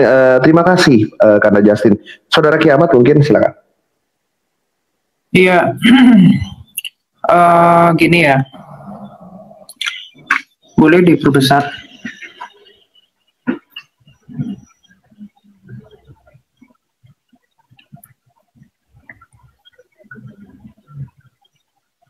Tes, suara saya kedengeran? Halo. Iya, dengar. Oh, oke. Iya, sebetulnya begini, ini saya sedikit menanggapi apa yang disampaikan Pak Justin ya.